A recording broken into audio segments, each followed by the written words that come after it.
So, Alex, the ball is now yours. You should be able to share your screen, unmute the microphone, and Yeah, thanks so much. start. Can you hear me? Yes, loud and clear. You're perfect. All right. So, can you see the slides? Yes. All right. So, hi everyone. Welcome on board. So today we will dive into some modern practices on how to manage your network infrastructure as code, and what are the tools that enable us to do that. So let's get acquainted first. Once again, my name is Alexander Gorbachev. I'm from Western Siberia. As you may guess, I'm tightly related with Network Academy, and consequently, my professional background is IT integration, outsourcing, and currently I run my own IT consulting company. So during today's session, we will talk about what is the cultural background when we speak about infrastructure as code, DevOps, and some things related to that. Then we will scratch the surface on agility tools that we will use today. And finally, we will take a network infrastructure case and we'll try to apply some of these tools in order to automate provisioning, deployment, and verification of our network as code solution. So let's go one by one. So what is the infrastructure as code? This is a process of managing our infrastructure through the description of the desired state. And respectively, network as code means the same, but applicable only to the full network domain. So any network devices, physical or virtual, which are part of our infrastructure. So when we implement either infrastructure as code or network as code, we should describe our desired state in very well-documented code format, depending on which tools we use, and store it in some version control system to enable collaboration and automation features. So when we touch the implementation of such concepts more specifically, there are some core principles that we must follow. So our desired state must be described using well-standardized machine-readable formats like YAML, JSON, or maybe XML for some older platforms. We must use our version control system as a single source of truth, meaning that if we have multiple contributors to our infrastructure, we should not have multiple local copies of the infrastructure desired state description. So we develop running tests and deploying using a single source. And finally, we should not use the manual configuration to avoid so-called snowflakes in our infrastructure, because the manual configuration is always subject to a human error, right? So the proper way to make changes is to use the APIs and some specialized tools. So next, what DevOps mean for us in this context? Now we can see that DevOps often relates to the job role, but in essence, the term DevOps means the cultural phenomenon when software developers don't separate themselves from the system administrators and combine these roles together.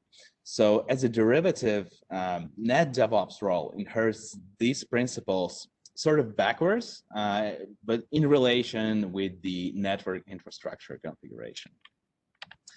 So why we now have this cultural phenomenon? At the first place, this is the cultural transformation in the world of the IT business, which should help you respond to changes as fast as possible. One of the famous documents, which is committing this transformation, is the Manifesto for Agile Software Developers, where people are uncovering better ways of developing software and where they value individuals and interactions, working software, customer collaboration, and responding to change over to processes and tools, comprehensive documentation, contract negotiation, and following a plan. So this manifesto clearly underlines collaboration within a team and over some different teams to achieve these better ways, right? Maybe individual performance can play some role, but now it's clear that it's more about the collaboration and work as a part of a team. So do these principles apply to the IT infrastructure engineering? So why not? You can simply change the working software to working infrastructure. And now we just brought the agility to the world of IT systems engineering. So these trends are increasing business demand in new IT roles. And consequently, over the time, we will see decreasing demand in professionals who only know how to build the classical IT infrastructure. So what do I mean when I'm saying classical infrastructure? It doesn't really mean that it consists of old equipment or it's not working during some often outages. So nothing of that. So the classical infrastructure is something which is functional, but at some point in time, it becomes very, I would say, fragile because the configuration becomes an art, not a science. So as a result, if there is a lack of change management, then only individual key engineers really know how to deal with this infrastructure. And when they leave the company, which is the not the rare case, so new engineers should not touch this infrastructure until it stops working. So the key characteristics of the classical infrastructure provisioning is that it's sequential and manual. So after a while, if you have a number of individual engineers who have the access to the infrastructure, most likely it will overgrow with snowflakes, and as a result, you will have some sort of organic configuration. So meaning that if you will touch it, it may punch you back right in the face. So if you want to monitor this kind of infrastructure, you have to use some sort of haphazard collection of the different technologies which are often not compatible with each other. And later, this tech becomes forensic research tool, which has scale challenges, and at some time it lacks consistent and standard data models for some reporting capabilities. In the end, it usually has significant impact on the infrastructure performance. So all issues that I just mentioned happen on the regular basis in companies which which has some so-called the culture of fear, which significantly impacts the infrastructure operations. With such culture and mindset, changes happen rarely because they are big and complicated, so team can't really practice well on the deployment of these changes. So therefore, the changes are perceived as high risk for operations which are really dependent on this infrastructure. And if problem occurs during this process, then change perceived as a failure. The circle is closed and will loop over and over again. So in order to break it, we must educate a culture of change where changes are regular activities, they are small enough so team can be well prepared to be sure the changes are tested and verified. So it doesn't become event at all, right? And after all, a change seen as a success, and we can successfully respond to any change requirements in our infrastructure. So as a result of this mindset change, we got the infrastructure that we want, where provisioning is fully automated, version control, and 100% consistent. We also want monitoring, which is actionable with some modern data analytic tools, where we have a single point for data feed and new protocols and standards for streaming telemetry, right? So, but this topic we will uncover tomorrow. So now, ladies and gentlemen, here is the serious question. So can you imagine that this infrastructure that we want can be provisioned, maintained, and troubleshooted by a single system administrator? It might be the case with some sort of Uber people, but in general, it doesn't really look promising, right? And here we go back to the market demand for modern IT professionals. So we must confess that the network system administrator job as a job role transformed into several entities, which I sure you heard of like buzzwords, but so let's take a look, okay? So again, the DevOps and site reliability engineers are the ones who combine cultural philosophies, practices, and tools that increases the ability of the organization to deliver application and services at high velocity. So in turn, SysOps engineers are the ones who leverage infrastructure as code approach, virtualization in software-defined data centers, cloud environments for continued delivery and deployment of infrastructure resources. And finally, NetOps and NetDevOps roles specifically focuses on practices and tools in building and operating the network to deliver and respond quickly to application and user service needs. So here is important to mention that network can quickly respond to application needs only if it has some sort of application programming interface. So here we speak of software-defined networking concept. So even these entities have their own line of activity. They really have to work as a collaborative team to achieve the high results in IT infrastructure engineering. So in order to be a team, all of them must follow the same core concepts. So the first and foremost, the automation is the way we do things. So because we want to solve new real problems instead of doing routine things manually, so we can increase the value for the business that we work for. If we have a failure, which is the absolutely normal, we want to study the root cause of this failure in order to make our infrastructure more resilient in the future. And finally, all members of a team must be continuous as much as possible at all stages of integration, testing, deployment, and monitoring. So as well as constantly collect the feedback in order to be responsive to any change request. So what about you? So you probably listen and think that this is not really for you because you really like to get your hands dirty every day in a jungle of cables, and you're the only one who can upgrade routers, switches, and servers, firmware in your organization. So you don't really want to anyone to get close to your rack. So please write your opinion in chat. So it's really interesting. And by the way, this is the Brian Byrne, the author of many articles about network programmability in Cisco blogs.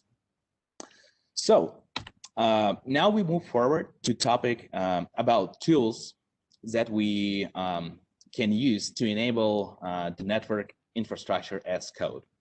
So you can see it's represented as a tool chest with some number of drawers in respect to separate categories. So the namings are really self-explanatory. So here we have the categories related to source control, continuous integration, repositories for artifacts, configuration management, verification frameworks, different device interfaces, controllers, some simulation platforms, infrastructure services, as well as services related to the security, telemetry, and monitoring.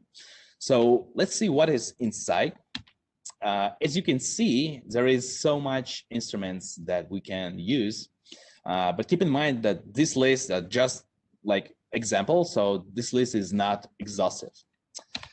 And today, we really would like to focus on the following tools.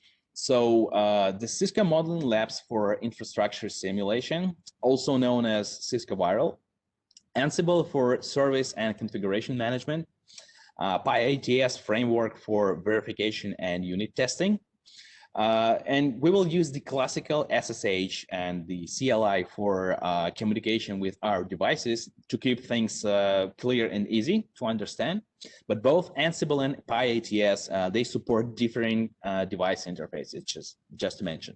So last but not least, we will use the GitHub for code version control and GitHub Actions for making CI/CD pipelines.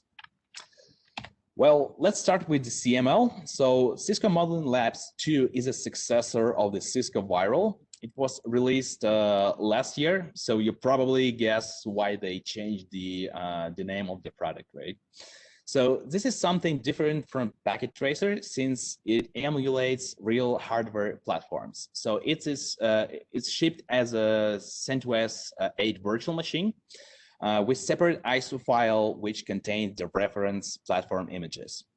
All management, including device interaction, is done using the HTML5 console, which is very convenient. And if you want to bring any custom device in your lab, you can import any KVM capable virtual machine. So basically, the CML working on top of the KVM.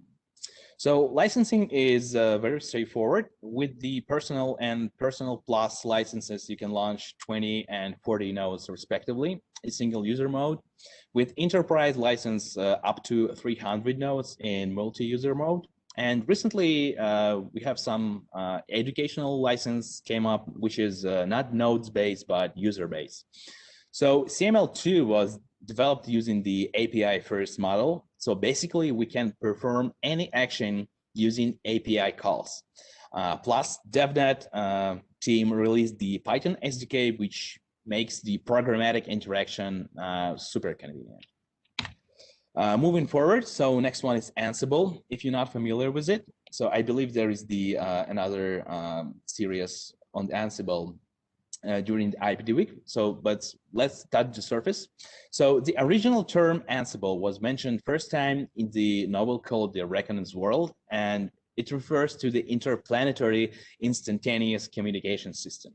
So, of course, we think of Ansible as a tool for declarative software provisioning, configuration and management, and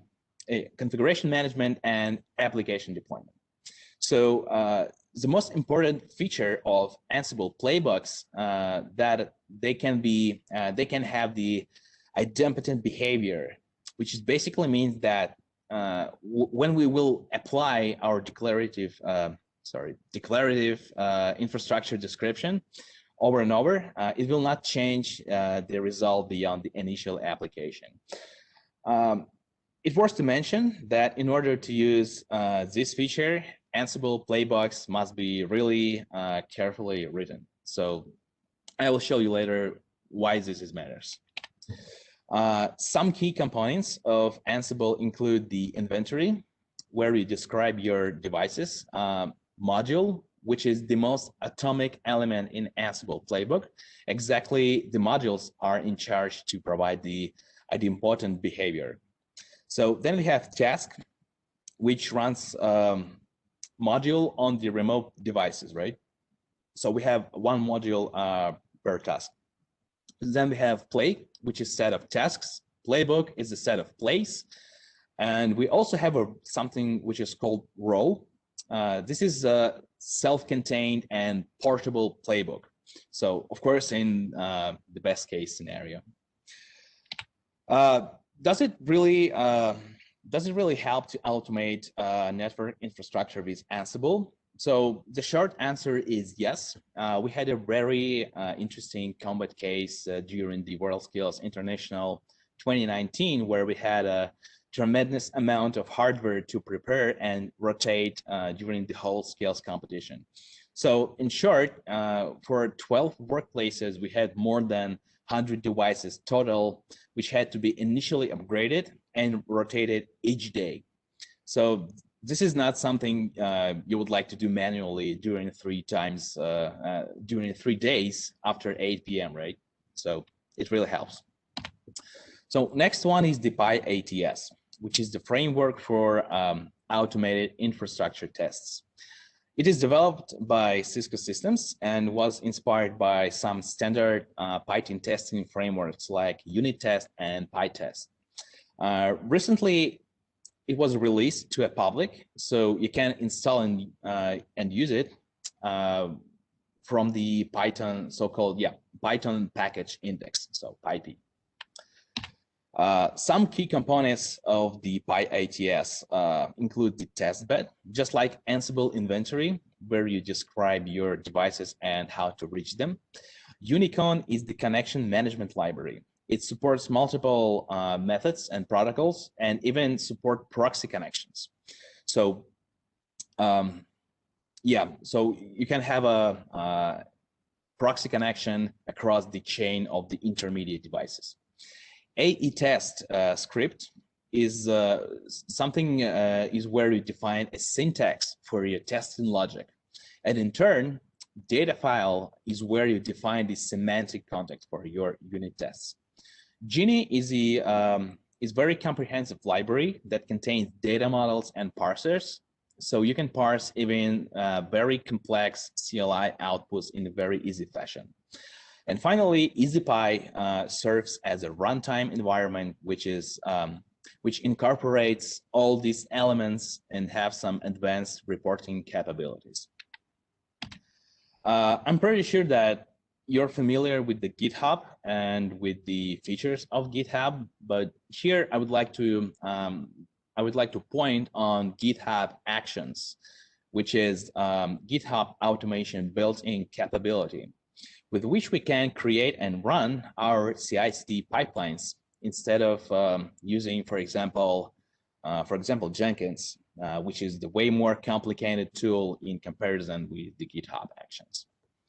So again, key components, they are really self-explanatory. So we can have a number of the workflows which are triggered by the events like push or pull requests. Inside the workflow, we can have a number of jobs which are a set of steps, and each step runs some action, which is essentially an individual command, right?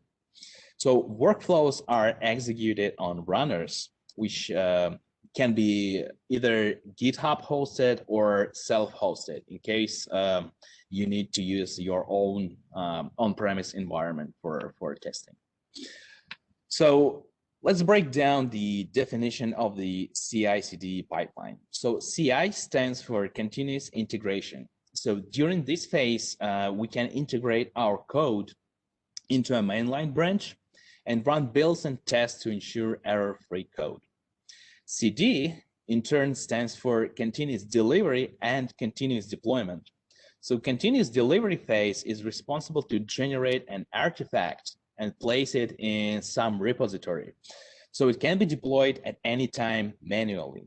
So artifact is something like a software distribution package, or in our case, it can be files with the rendered device configuration or something. So in contrast, continuous deployment will automatically deploy a distribution of artifacts to end users instead of doing it manually. So I hope this concept is clear for you. It's very important to mention that in order to successfully implement network infrastructure as code, you must have a solid understanding and practical experience in following knowledge and skills domains. So as you already guessed, these are the exam topics for the recent Cisco DevNet Associate certification track. So if you're not yet familiar with it, I really recommend you to go through this course. So even only because it's really interesting, especially for the network engineers. Okay, so finally we are done with the theory. So let's take a brief look at the typical network infrastructure case. So here we have a headquarters site with on-premises infrastructure, and we can have here, for example, some Hyperflex cluster, Nexus Fabric, or something else. And we have 3 cloud deployments. In this example, this is the AWS, Microsoft Azure, and Google Cloud Platform. So in each cloud, you can have different services like databases, some caching tiers, web applications, identity services, machine learning, so etc. You name it. Okay, or you can have the same set of services in different clouds just in case of disaster recovery. So it really depends on the use case. You may also notice the GitHub AutoCAD is sitting somewhere in the internet, meaning that we will use the GitHub hosted runner. It is important to understand that your infrastructure must have some very basic connectivity and SSH, in our case, enabled in order to let Ansible and PyATS access your devices for configuration and testing. So there are also reachability considerations when you want to manage configuration of devices which are behind the border devices. So either you can make a comprehensive proxy connection chain or use the multi-tier workflow utilizing the GitHub Actions self-hosted runner. So during the demo, we will kindly ask Ansible to configure layer 3 interfaces, access control lists, and respective network address translation statement for the internal network.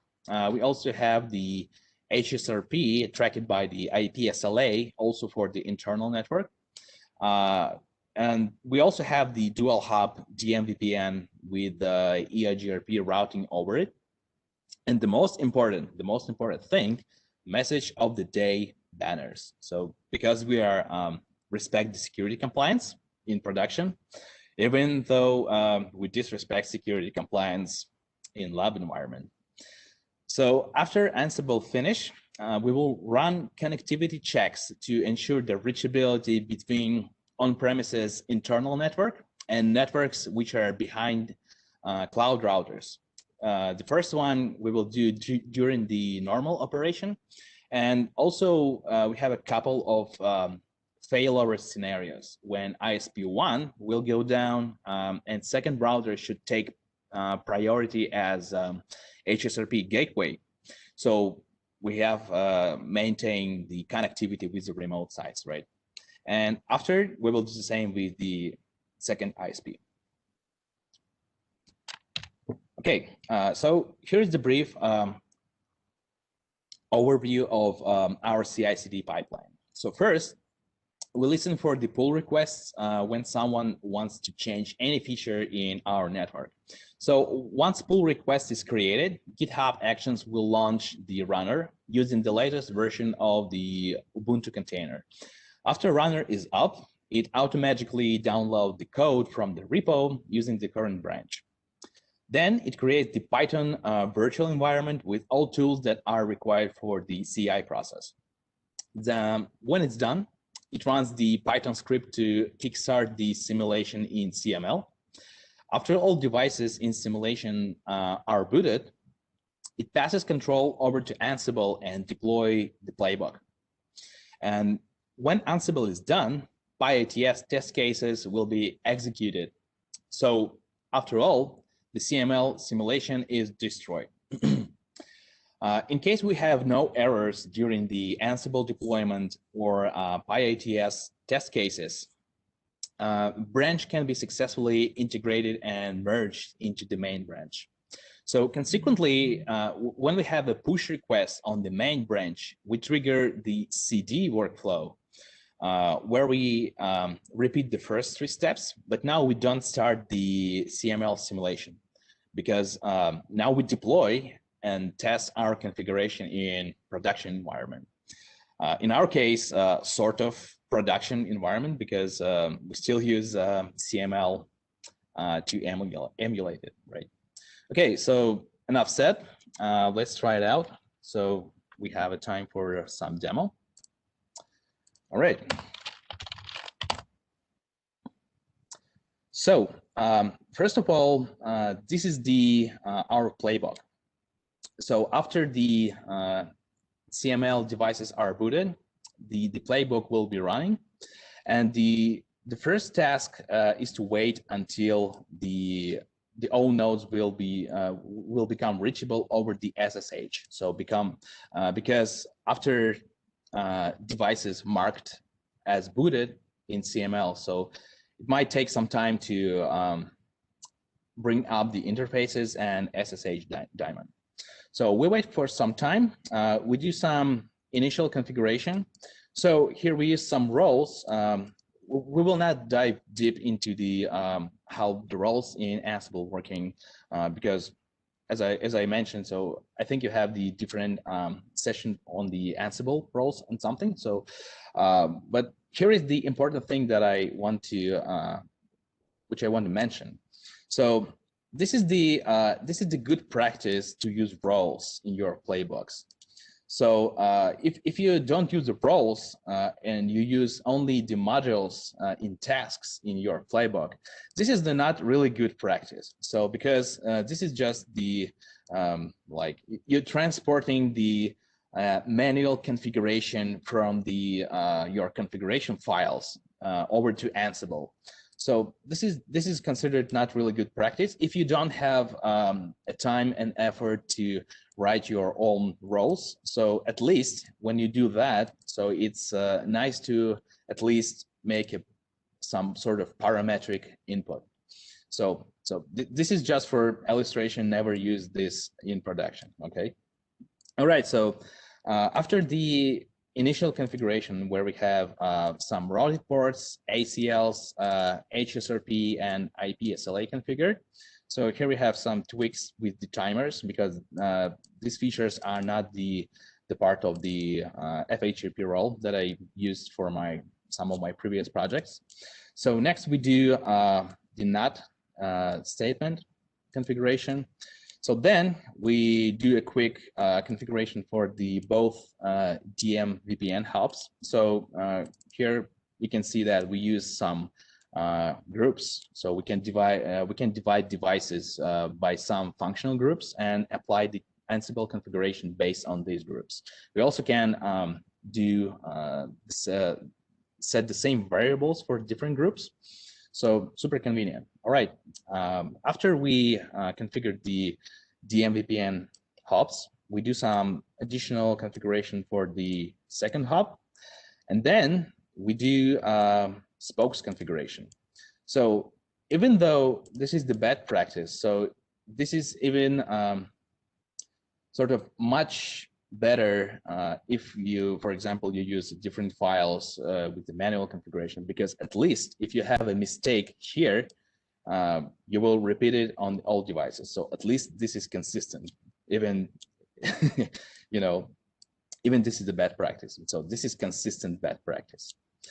All right, so we have a routing role applied afterwards, and we do some tweaks here for the split horizon to enable the IGRP work over the DMVPN.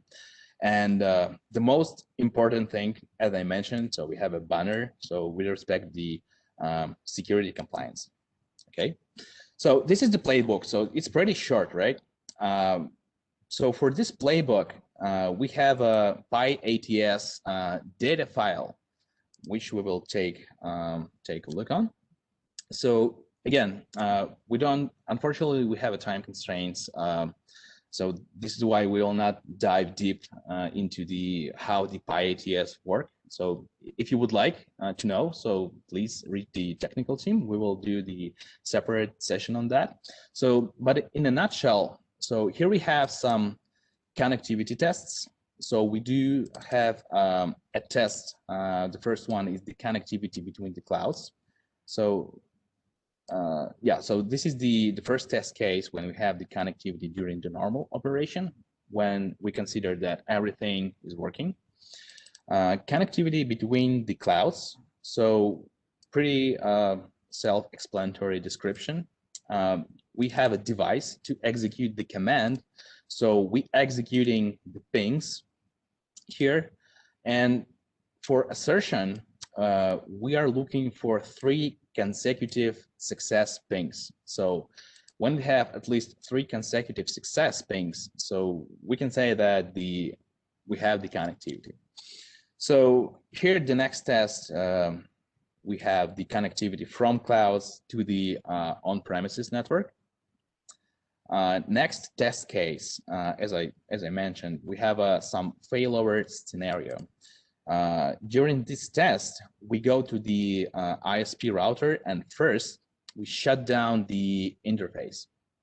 So yeah, let me just go back to the topology. So we shut down the first ISP, and because we have the HSRP configured with IP SLA tracking, so this standby router should should shut down its priority to 0 and allow the second router to take over as a gateway. And of course, we will lose some connectivity during this, during the test, but after we have some 3 consecutive success pings, so we consider that the connectivity is restored. So, and after this test, we have some cleanup steps before we continue. So we have to bring back the interface on the ISP router. So the next one is the same, but for the second ISP, which represented by just the second interface on our ISP router. Again, we repeat exactly the same unit tests. So we do the same checks and the same assertion value. And after that, we have some cleanup. So we have to bring back the ISP interface for the second ISP. And we have a banner check, right? So this is the most simple one. So for each device, we just go and we execute the command show the banner message of the day, and we'll look for this string. So unauthorized access not allowed. So even we have some worth strings in it, so we actually looking for this one, right?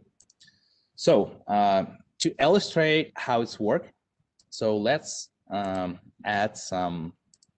So first of all, so we are currently on the main branch, and by the way, we have a special GitHub repository for this demo. So I will leave the link in the end of the presentation. So this is public. You can actually go and take a look, study the Ansible playbook, the roles, take a look on how the PyAT is working and how the workflows on the GitHub action is operating. So, all right, but now we are going to create a new branch. So we will do the checkout, and for example, we would like to add a new banner for the login, for example. So we will call it add login banner. Yeah. So all right, so the branch is created. So now we can do any changes in our infrastructure. So actually, we can make change to the mainline branch, but this is not a good practice, right? So we have to create the branch first.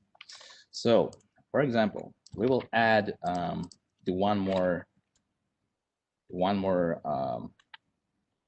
flag to the one more task in play, which is called the banner configuration.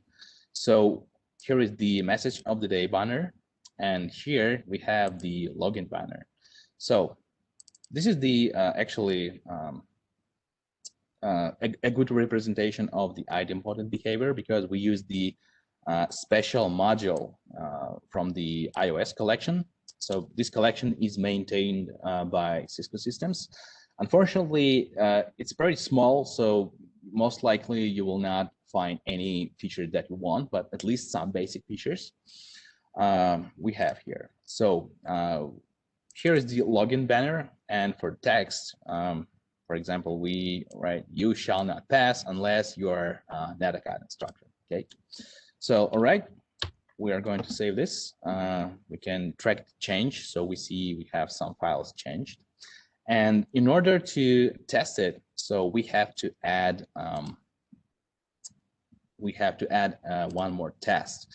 So what we will do, we will just copy this one, right? And we will just call it login test. So of course we have to change all values here. So we have the clear description. We also have to change the exec command, which is login.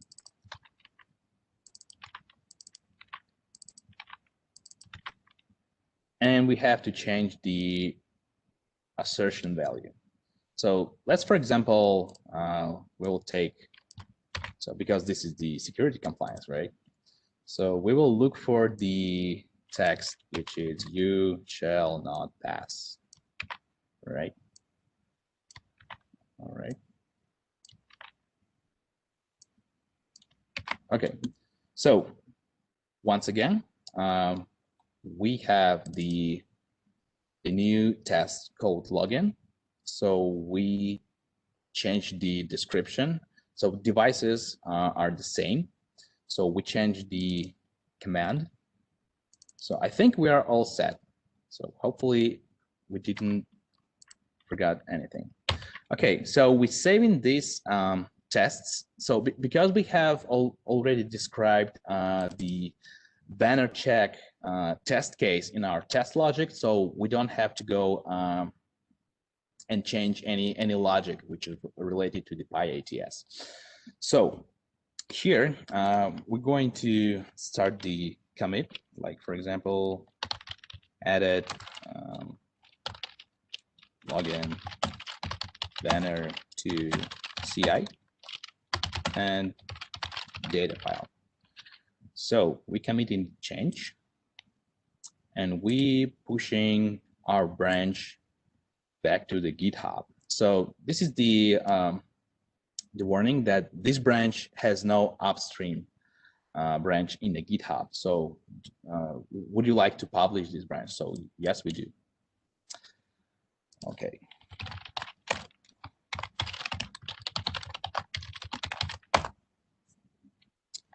So now we're done here and we go to the GitHub.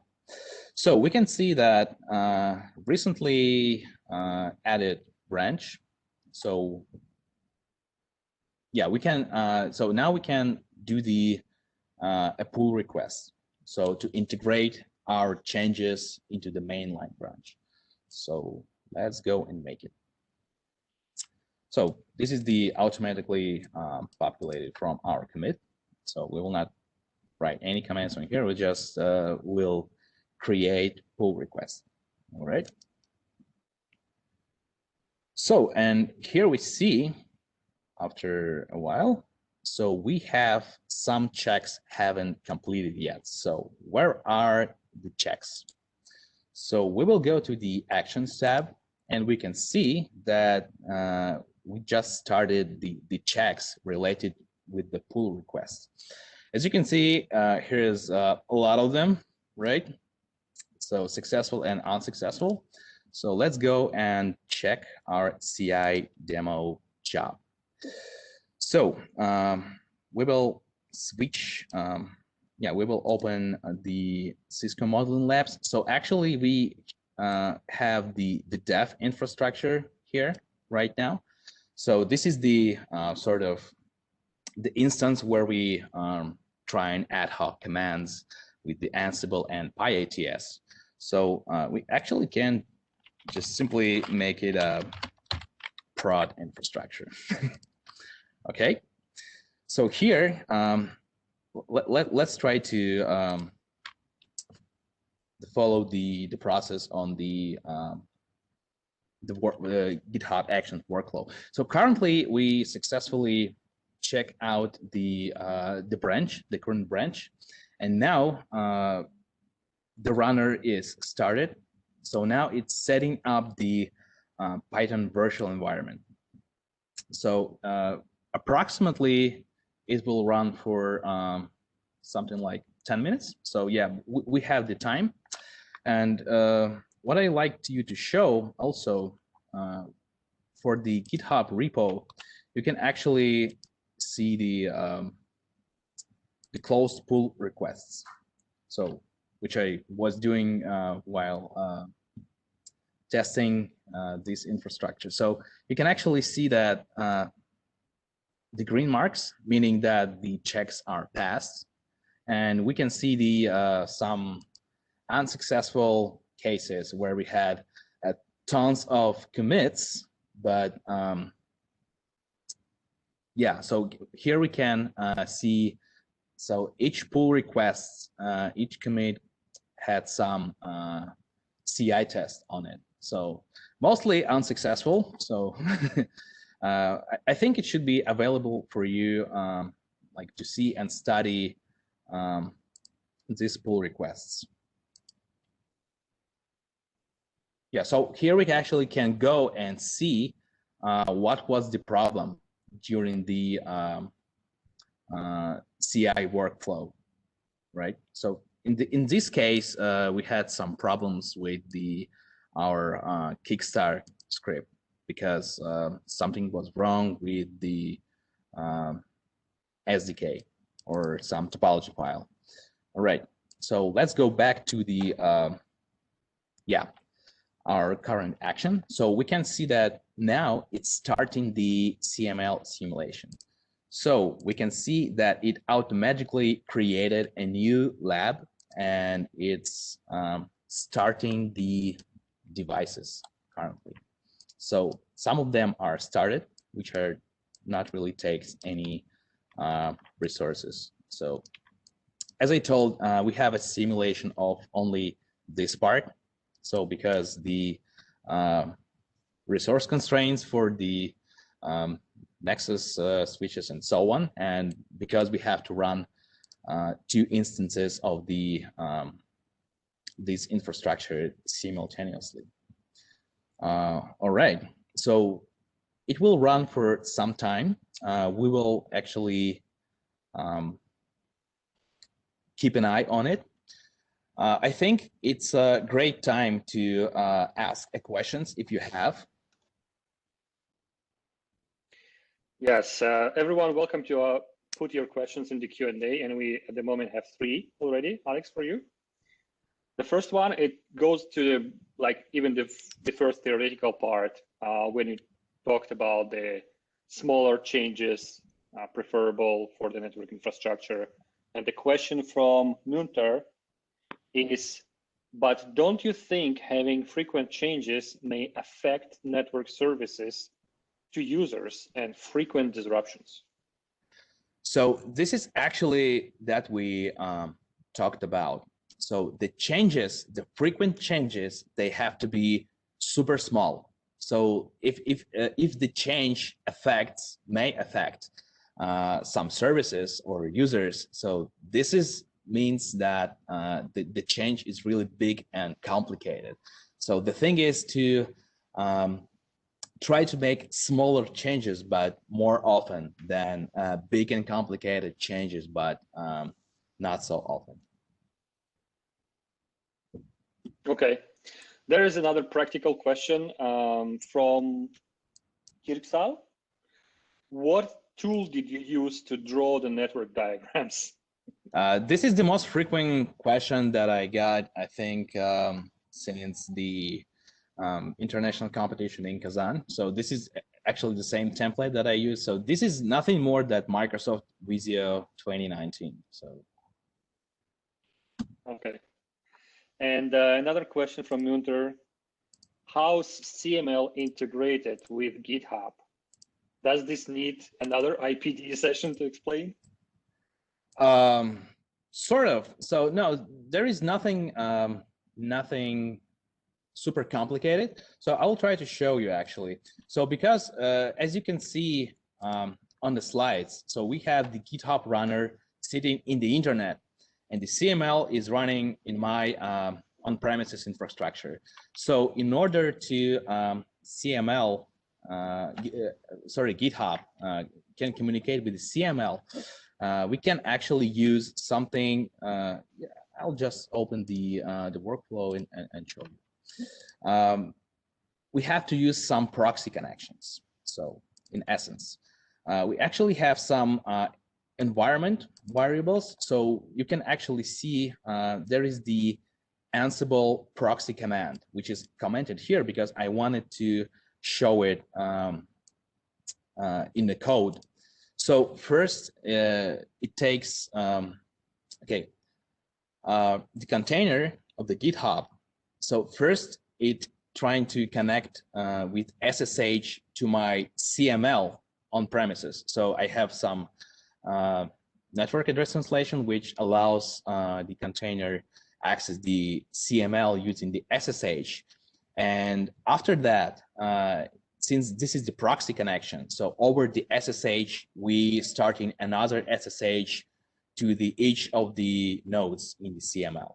So the same fashion, the PyATS do the thing. So first time it connects to the CML and transparently connects to the nodes inside the CML. So nothing super complicated. All right, thanks. And the next question from Bob, is it possible to roll back? So of course, I think it's possible to roll back. So it depends on your logic, how you design your CI and CD pipelines. So here, actually, I didn't try to do any rollback. So since this is the lab infrastructure, but sure, I think it's possible to roll back, but really you have to think of some complex logic when you're trying to do so. Mm-hmm.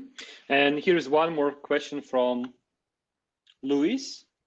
Besides CML, is there any free tool to show these playbooks? I would assume Ansible and PyATS, since it was stated that CML is not free for testing, and it is not free.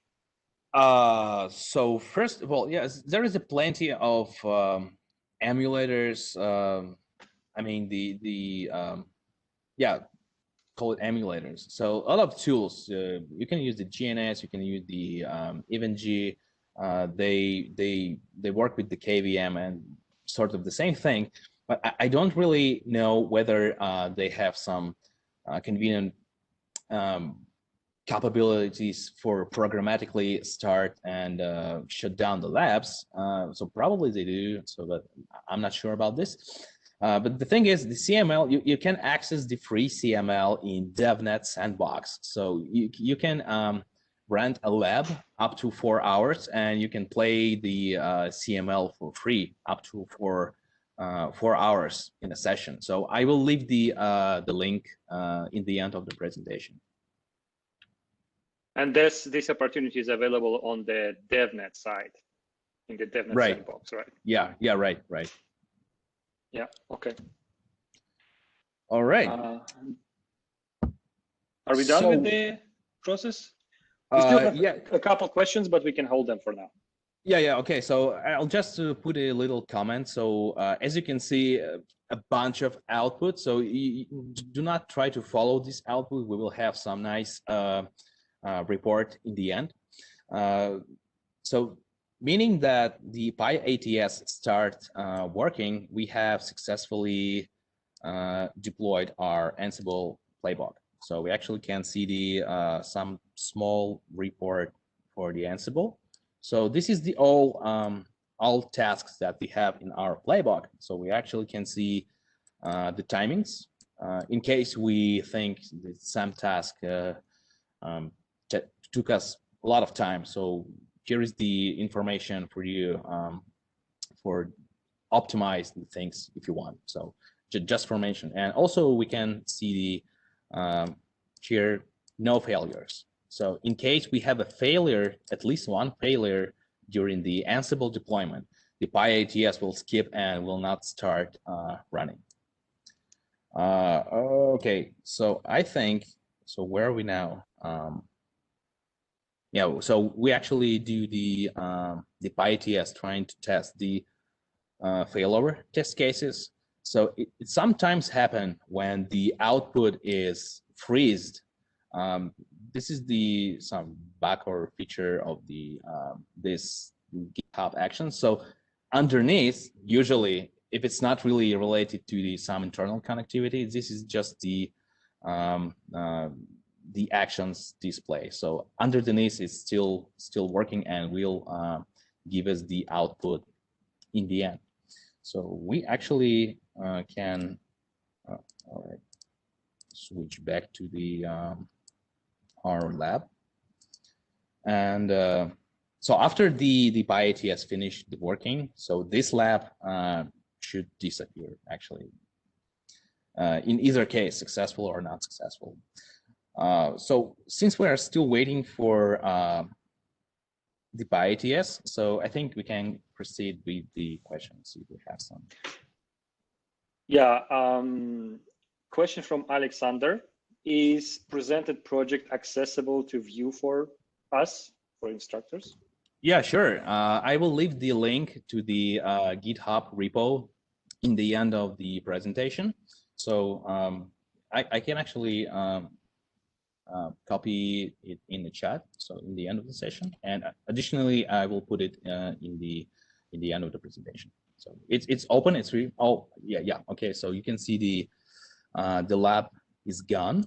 So meaning that the ByATS successfully finished the testing. So we can see in the very end some sort of nice report. So we have a task result summary, and here we have a detailed summary. So we can see the first task is to connect to the old devices that we use for the unit testing. The first test case, we have no special setup. Connectivity between clouds, all pass. Connectivity from clouds to on-prem network, all pass. We don't have any special cleanup here, so this is skipped. We also made a successful connectivity during the ISP1 failover. So we can see the steps here. So this is actually what we write in the description for each step. So this is convenient to us to see it in the report in the end. And after these failover cases, we have a special step called cleanup. So it's called cleanup because it will be executed no matter the previous test successful or not. So we need the cleanup in order to proceed with the next test case. So the same with the second ISP. And here's the banner checks, right? So we had our initial message of the day. So we successfully passed the message of the day banner checks. And this, we just added, right? The login banner. All right, and the common cleanup is to just disconnect from all devices. And after that, we destroyed our lab. So we released the CML resources. So what's next, right? So we successfully completed the CI process. So let's go to our pull request. Alex, just before we move on, as we reach the top of the hour, I will move ahead and open the poll, and you can continue. Oh yeah, okay, sure. So this is just a couple of minutes to end the demo. So we can see the checks passed, and we do the merge pull request. So we confirm the merge. So now we integrated our feature into the mainline branch, and we can actually see here we have another workflow trigger by the merge. So, and this is the CD, right? So we do sort of the same things, but again, we still have to install the Python virtual environment, but now we don't have to wait until the CML nodes will come up, because our sort of production environment is up and running. So we actually can go and check whether we do have the login banner. So I believe you should not. No. So we have no login banner on the devices. And after this continuous deployment process is finished, so we have to have our nice security compliance feature, which is the login banner. All right. So we are actually waiting for the end of the action. I'll just come back to the presentation a little bit. Okay, this is the poll. So as I promised, this is the useful links for this session. So the link for the GitHub repo that we use for this session, some quick start guide on how to use the GitHub Actions, links to the full PyATS documentation. So to the PyATS, the Unicorn library and Genie library. So, and here's the link for this free CML at DevNet Learning Labs. The really nice channel, so I think it's proper to call it video blog, Net DevOps Live, hosted by Hank Preston. And the last one is the presentation from the Red Hat about the Ansible best practices. So where are we at? We're still running the virtual environment. So Eugene, is there any more questions that we can answer now? Yeah, we have a few questions. Just a quick reminder that poll is open. There are still 7 minutes for everyone to complete the poll. I see that still 57 people haven't started the poll, so please do so. And in the meantime, there are still a couple of questions. Question from Kai. Does CML and these types of workflows work with Cisco Meraki? So, I think the first question is about whether any Cisco Meraki devices in CML. So currently no. There are some standard reference platform images, and Meraki is not part of it. But since the Meraki is really programmable devices, you can study the APA. You probably have some SDK for Python or any other programming languages. And because of this, you can easily integrate the GitHub Actions with your Meraki infrastructure. So because it's really had no problems with the programmatic access. I can add on top of this answer that there indeed is a Meraki API. There is actually like 3 API services on Meraki, and there indeed is a Python SDK for Meraki API. And there also is an IPD session, which I did about a year ago, I think, where I showed the basics of the Meraki dashboard API and how it can be programmed in Python. So if you're interested about this, look in the IPD archive, you will find the session. All right, one more question from Eugene. Is it correct understanding that when you do the integration part, then you apply these configurations to a copy of your environments, like a development environment, right? And then you test it. And once this is done, these configurations are then applied to the production environment. Is this understanding? Okay. Yeah, exactly. So I can actually show that both for Ansible and for PyATS, we have a separate inventory and test bed. So this is for of course, we have a different devices when we have the production and CI environment. So for example, for Ansible, let me check. Here is the CI inventory, so which have some different set of IP addresses, even in the same network, but different from the dev or prod infrastructure. So you can mention there is the only difference, right?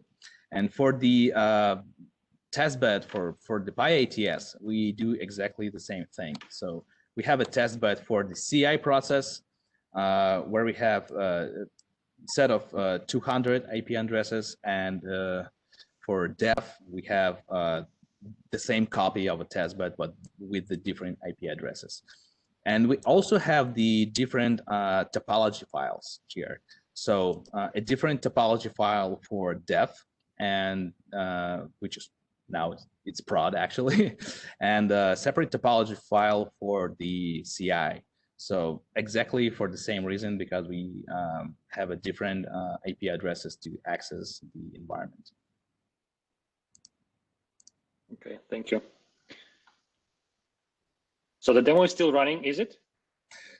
So actually, it's finished deploying the Ansible playbook, and it's even finished the PyATS. So now you can see it's disconnecting from all the devices. And actually, we can see the last banner check. So we did the check and we found our banner. So you shall not pass. So we actually can switch to the dev prod environment, and now we have our banners with the security compliance on all devices. So wow, banner login. So yeah, we can check any of the router and we will see that our prod infrastructure has successfully completed the continuous deployment process. Yeah, sort of. All right. So yeah, it's finished. So it will not destroy the production CML simulation, because we don't want the production to be destroyed by our GitHub workloads. And basically, this is it. So thank you for your attention. So any feedbacks are appreciated. Here is my contacts. You can drop me a line if you want. And basically, yeah. So do we have any more questions to answer? Yes, we still have a few. I will stop the recording thing here, and we'll let people go who need to run. A couple of people have had to leave already. Okay. So thanks everyone for joining.